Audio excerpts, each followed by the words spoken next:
This comes as Elon Musk is reviving his America PAC with plans to invest heavily in Republican voter turnout efforts ahead of the midterms.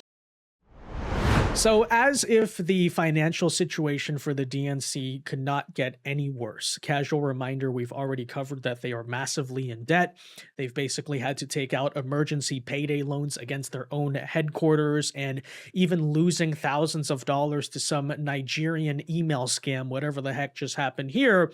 It's about to get a lot worse for them because Elon Musk this week made the announcement he plans to spend at least $100 million to help Republicans in key Senate races. That is right. Elon is officially back in the fight. And as you could expect, leftists are losing their minds over this, saying that's not fair. Oh, the billionaires or something like that.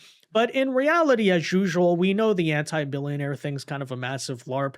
You're talking about a movement full of communists funded by billionaires in themselves. But let's define more precisely what is actually happening.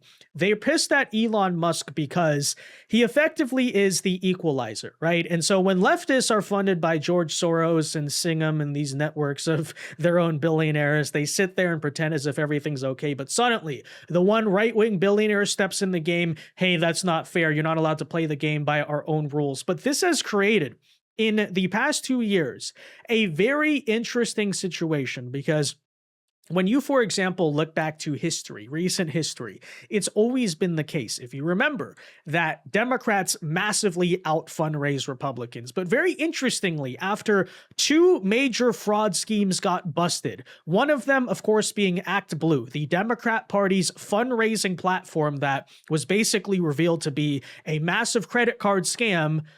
Tie that with USAID being shut down, which I'm not sure if there's a direct connection, but very likely a lot of indirect connections, if you know what I mean by that. Suddenly, Democrats are completely broke. And it was already the case we're massively out fundraising them, but arguably this Elon Musk move is almost sort of like Reagan and military spending in the Soviet Union, right? Where we're about to make the communists literally, right? Freak out so hard, they're going to start spending money they can't have. And then comes the inevitable collapse because guess what? The bills are due. The invoices are due. Democrats are already having this problem, by the way. They're trying to, Ken Martin, for example, is requesting that vendors not invoice us until after the midterms because we don't want to show that we're in even bigger debt. And it's like, yeah, go figure that the people who mismanage government money also mismanage their own money, right? But anyways, let's talk about all of it. First, though, do us a favor. If you enjoy our content, make sure you hit that like button down below. Subscribe to the channel if you are new. That is the best way to support our work, and it also ensures that you can stay up to date with all of the latest news and coverage.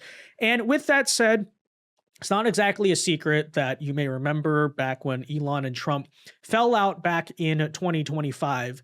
There was a lot of left-wing hope that maybe Elon would get resentful or spiteful and go over to the other side. In fact, some Democrats like Ro Khanna were trying to court him in that direction. But arguably, I think what happened is that Elon in the end was way too smart for that.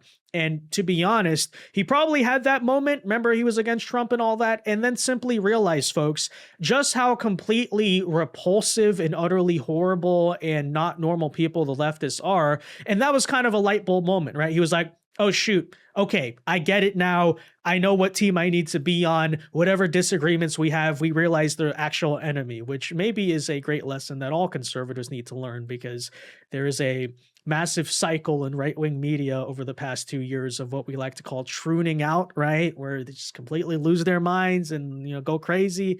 Here you have a guy, one of the smartest people on earth, by the way, realizing, hey, at the end of the day, this is a team sport. We have to be team players. Why? Because our opposition is violent, insane, and crazy. So there you go.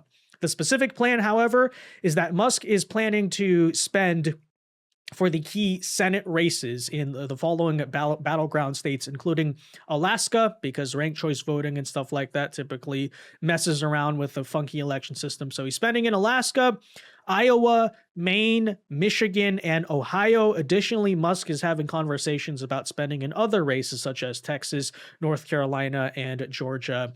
And liberal media doesn't sound exactly to be all that happy. Elon Musk about to make a massive investment to boost Republican turnout for the midterms. It's a big bet, and Axios is breaking this news just now. Musk's representatives are declining to say just how much Musk is planning to spend, but they told Axios the number is expected to be high. Now, obviously, Musk is the richest man in the world, so high could be absolutely anything. And just the only context we have is that he spent more than $250 million in the 2024 election. Out front now, Alex Eisenstadt, the Axios White House senior political reporter who just broke this story. So, Alex, you know, as I said, $250 million last time, and this is a guy who's gotten a lot richer since then. I mean, that's pocket change for him. What's your sense of how much money Musk could be about to spend? Definitely in the tens of millions, if not hundreds of millions. This is going to be a very in-depth effort, and Elon Musk is going to be playing an incredibly central role now in the GOP's fall turnout efforts in basically spearheading, door-knocking voter turnout efforts for the party. So he is now going to be a very key figure as Republicans try to maintain control of both chambers. Yeah, and you can just hear the resentment in their voice. Can you believe this billionaire is influencing our politics? I know, what a radical concept. We've never seen that happen. Elon Musk was the first one to do that, right? Unlimited money. You mean like the Kamala Harris campaign? But yeah, as I said, they only really even get upset or even in general talk about it, right? Because notice how when left-wing billionaires donate millions to Democrats, it's not even a story. But when Elon Musk does it, oh, wow, it's this big issue. Like Elon Musk is the biggest deal in the world, right? Try to spin and try to bring some negative press or heat towards him. But we obviously know what it is about. As I said, they're mad when we play the game fair. Democrats' entire concept of democracy relies on, playing an unfair game from the beginning, whether that is election security laws or, by the way, cash on hand. And suddenly now that we're basically doing the same thing as them, you can clearly see, they feel like, oh, what? We can't believe that this is happening. Now, folks, at the same time, this is far from an excuse to get complacent because we understand that money single-handedly does not win elections. After all, if that were true, both Hillary Clinton and Kamala Harris would have beat Donald Trump because if you remember, they massively out-fundraised them. And so sure, it is true, Elon's money can't single-handedly win the whole thing for Republicans. We did even see arguably in the Wisconsin Supreme Court races of last year that maybe that hyper focus on Musk backfired, although I would argue at the same time that heat has died down, right? The Elon Musk derangement syndrome is not as big of a thing anymore. And so nationwide, I don't think it'll really impact the election here at all. But still, regardless, it's undeniable that it helps. It is a big deal. There's a reason why Democrats are freaking out, because obviously money is important in elections, but especially here's what's important to understand. Money and fundraising are actually more important in midterm elections than presidential ones. Why do we say that? Because in presidential elections, for example, the whole nation who knows by the end who the candidates are, right? I don't think anyone was exactly confused who's Donald Trump, who's Kamala Harris.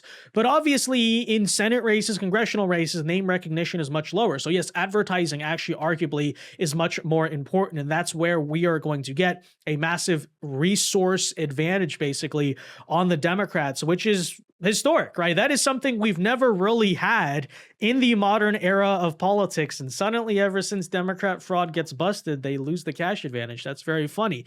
And by the way, on the subject of this DNC, RNC cash difference, and you can see right now, DNC currently hemorrhaging $2 million in debt, RNC zero debt, $129 million in cash. Of course, some might point to that and say, that's bad for the Democrats, but that's not everything, because obviously if you know how election fundraising works in America, it's not just RNC and DNC. You have the individual campaigns themselves. You, of course, have the super PACs, right? Arguably much more important there. But here's the thing. Even when you count Democrat super PACs into it, folks, we're still doubling the amount of fundraising and we have double the amount of money that the Democrats do. And this is, of course, pre-Elon Musk involvement. So we are destroying them on this front. Take a listen.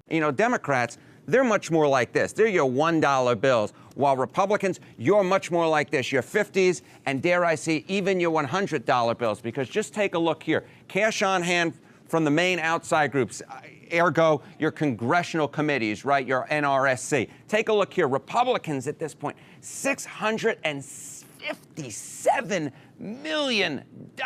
My goodness gracious, that's why I'm talking about these bills, right, $100 bills. While the Democrats, only about $334 million, only about half the level of Republicans. And of course, cash is what makes the world go round in politics. Now, you think that these numbers are bad? How about the national committees themselves? The RNC, the DNC, Republican National Committee, Democratic National Committee. Look at this. Yeah, they're really not in a good position. What else can we say? And what's hilarious is you're actually watching yet again another mess that Democrats created for themselves and are now crying victim or complaining about, even as it pertains to Elon Musk. Because let's not forget the arc this guy has been on. He is a lifetime Democrat. Arguably, the things he does are historically left-wing coded, right? Electric vehicles, AI technology, science guy, whatever, right? All of that different stuff. And yet it all kind of starts when? He has some disagreements over COVID. People call him a grandma killer. He buys X and simply just pursues free speech on the platform, and they call him all the worst names for actually suggesting that free speech should exist in America. Let's not forget that was just a couple years ago. This is how crazy it was during peak woke. And ultimately, through their own kind of hive-minded, you call it cancel culture, whatever it is, that mob behavior, right? They drove the richest man in the world who was on their side right into our freaking arms, right? And who, by the way, he's a tech billionaire, okay? Historically, those are left-wing people, if you know anything about it. It's not real estate. It's not any kind of oil, something like that, right? No, he's a tech billionaire who makes electric vehicles. And somehow, Democrats and leftists managed to be so insane, they drove him to us, okay? And ultimately, he's become so disaffected. He's more or less kind of completely on our side on the issues nowadays. And, this is, of course, what you end up with. So there you have that, right? And then simultaneously, as it pertains to the Democrats' own financial problems, I mean, I don't know. Maybe if you weren't so freaking incompetent, maybe, by the way, if you also, let's be honest, probably other millionaires who were former Democrats probably looking at the party right now thinking it's either too inept or too crazy. And then here you have a situation where the DNC, after years of basically arrogant, kind of dismissive behavior, is in a major crisis. And that's hilarious to watch. And by the way, how fitting is it that the years of financial mismanagement that basically define left-wing political ideology finally are biting the Democrats in the you-know-what, because they can't manage their own money either, right? And I guess now you're not going to have, you can't do a Beyonce concert this year, or Cardi B, because, you don't have $1.7 billion anymore, which nobody even knows where that money went. Yeah. It's going to be interesting to watch. What are Democrats going to do without Beyonce and stupid celebrity cameos? I have no idea. That's the $1 million question of the century. Anyways, that said, guys, let me know your thoughts on this in the comment section down below. Be sure to leave a like on this video, subscribe to the channel if you are new, and until next time, God bless and peace.